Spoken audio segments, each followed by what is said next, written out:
आज हम pedagogy of English के अंतर्गत टीचिंग मेथड्स के बारे में अध्ययन करेंगे, जिसमें ग्रामर ट्रांसलेशन मेथड के बारे में आज हम पढ़ेंगे। ग्रामर ट्रांसलेशन मेथड एक ऐसा मेथड या विधि है जिसमें विद्यार्थियों को ग्रामर और ट्रांसलेशन के बारे में जानकारी दी जाती है। उनको ग्रामर के बारे में पढ़ाया जाता है और उनको ट्रांसलेशन के बारे में पढ़ाया जाता है, क्योंकि इस विधि के जो प्रवक्ता हैं, मानने वाले हैं, उनका ये अनुमान है कि यदि विद्यार्थियों को ट्रांसलेशन सिखा दिया जाए और व्याकरण सिखा दिया जाए तो वो टारगेट लैंग्वेज को आसानी से सीख सकते हैं। यूएसए में इस विधि को पर्सुएशन मेथड भी कहा जाता है। ये विधि 19वीं शताब्दी में प्रेजेंट की गई थी। इसके जो डेवलपर हैं वो है जॉन सीडर, इसके डेवलपर हैं, और जॉन मेडिकर।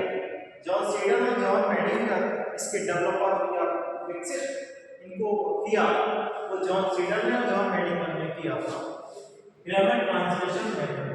इस मेथड में बालक अपनी मातृभाषा को इंग्लिश में अनुवाद करते हैं और इंग्लिश भाषा को हिंदी में या अपनी मातृभाषा में अनुवाद करते हैं। इसकी कुछ विशेषताएं हैं, ग्रामर ट्रांसलेशन मेथड की कुछ विशेषताएं हैं, जिनमें इसकी पहली विशेषता है, पहला जो कैरेक्टरिस्टिक्स है वो है classes are taught in the mother tongue. तो ग्रामर ट्रांसलेशन मेथड या व्याकरण अनुवाद विधि में जो बालक हैं उनको मदर टंग में पढ़ाया जाता है। इस विधि में जो बालक हैं उनको मदर टंग में ही पढ़ाया जाता है। Classes are taught in the mother tongue में पढ़ाया जाता है। हाँ, short use of target language can be for few times। तो कुछ समय के लिए या कुछ वर्ड्स को एसोसिएट करने के लिए जो टारगेट लैंग्वेज है इसका यूज किया जा सकता है। नहीं तो classes are taught in the mother tongue, केवल मदर टंग में ही क्लासेस को पढ़ाया जाता है। The text book occupies an important place in this method।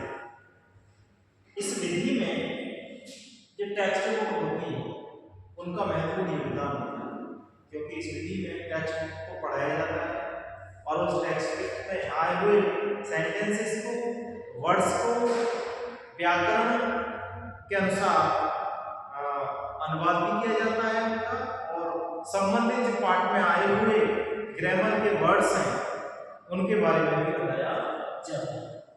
Rules of grammar are taught with the help of a separate book of grammar। अब जो rules of grammar are taught, grammar के जो rules हैं किसी book को पढ़ाते हुए और जो रूल्स आ रहे हैं उन रूल्स को एक सेपरेट ग्रामर की बुक के अनुसार पढ़ाया जाता है। उन व्याकरण के जो रूल हैं उनको या नियम हैं उनको व्याकरण की एक सेपरेट बुक के आधार पर ली जाती है, उसका समझाया जाता है, सिखाया जाता है। चौथा इसका कैरेक्टरिस्टिक है translation from mother tongue to English and from English to mother tongue is given to student for practice. अब इसमें ट्रांसलेशन के लिए इंग्लिश से मातृभाषा में ट्रांसलेशन करना है, मदर टंग में करना है, और मदर टंग से टारगेट लैंग्वेज में या इंग्लिश में ट्रांसलेशन करना है। इस प्रकार के कुछ सेंटेंसेस को विद्यार्थियों के लिए प्रैक्टिस के लिए दिए जाते हैं। पांचवा इसका कैरेक्टरिस्टिक्स है a method is stress on reading and writing। और जो स्ट्रेस दिया जाता है वो रीडिंग एंड राइटिंग पर, अर्थात पठन पर या पढ़ने पर और लिखने पर अधिक जोर दिया जाता है इस ग्रामर ट्रांसलेशन मेथड के अनुसार। तो अभी कुछ समय के लिए विराम। उसके बाद हम आपको इसके मेरिट और डिमेरिट्स के बारे में भी बताएंगे, अगली क्लास में बताया जाएगा। धन्यवाद, थैंक यू।